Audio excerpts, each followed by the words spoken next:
मला सुरुवात अशी करायची आहे की खरात हा मोठा कसा झाला.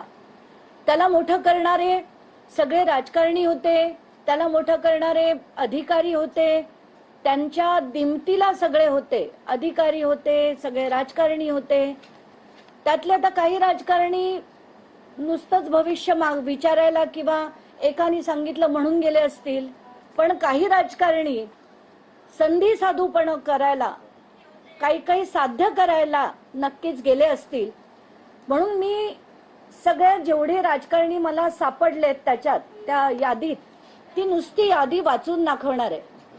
तर याचा अर्थ माझा त्यांच्यावर काही आक्षेप आहे असं नाही, त्यांचे कॉल्स त्याच्यात आहेत म्हणून ते काही त्याच्या विकृत गोष्टींना सहभागी होते असंही म्हणता येत नाही.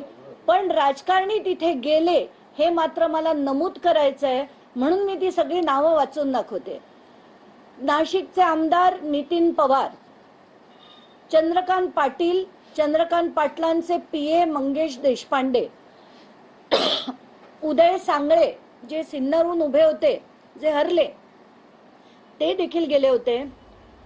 आमदार विधान परिषदेचे शिवाजी शहाणे, पद्मश्री पोपटराव पवार, रामदास खेडकर जे दादा भुसेनचे पीए, दीपक केसरकर यांचे आधी मला एक नंबर जो माझ्याकडे होता तो सापडला नाही, पण जेव्हा मी ट्रू कॉलर वरनं नंबर्स शोधत होती तेव्हा मला दीपक केसरकरांचा एक नंबर मिळाला ज्याच्यातनं 19 कॉल झाले होते. राहुल कोतडे जे ओएसडी आहेत विखे पाटलांचे, एकनाथ शिंदेचं तर मी म्हटलंच आहे, प्रभाकर काळेंचं मी म्हटलंच आहे, सुनील तटकरे आणि एक जे नवीन नाव मिळालंय ते म्हणजे जयंत पाटील राष्ट्रवादीचे. मला हे नाव वाचून मात्र नक्कीच दुःख झालं, कारण त्यांच्याकडनं अशी अपेक्षा मला नक्कीच नव्हती की ते अशा बाबांकडे काही भविष्य विचारायला किंवा काय विचारायला, त्यांना कोण घेऊन गेलं, हे सगळं म्हणजे जाणून दुःख झालं की त्यांच्याकडनं अशी अपेक्षा मला नव्हती. मी कदाचित मी पण रॉंग असेल, पण कारण बरेच जणांकडनं बरंच काही ऐकलंय, पण मला ती व्यक्ती चांगली वाटायची आतापर्यंत. असो, आता चाकणकर कुटुंबातले रुपाली चाकणकर, मुलगा सोहम चाकणकर, प्रतिभा चाकणकर, तन्मय चाकणकर, प्रफुल्ल चाकणकर, संकेत सायकर या सगळ्यांचे कॉल्स या यादीत सापडले.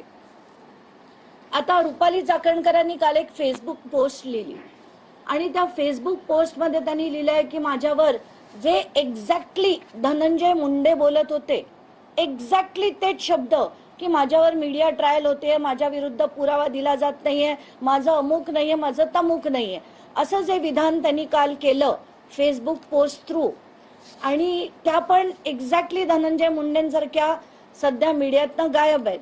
जसे धनंजय मुंडेंवर जेव्हा आरोप झाले ते देखील त्यातनं गायब होते. तर आता ही पूर्ण यादी रुपाली चाकणकरांच्या फोन कॉल्सची आहे जी त्यांनी इनकमिंग आणि आउटगोईंग खरातांना केले. ही पूर्णच्या पूर्ण यादी मी आता माझ्या मीडियाच्या ग्रुपवर घालते.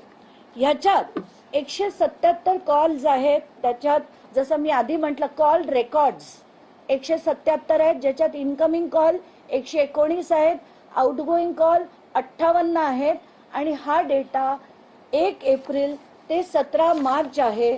आणि इंटरेस्टिंगली 17 मार्च पर्यंत अगदी त्यांचा फोन बंद होईपर्यंत रुपाली चाकणकर त्यांच्याशी बोलायच्या, आणि एका दिवशी तर तब्बल 22 मिनिटं गप्पा मारत होते.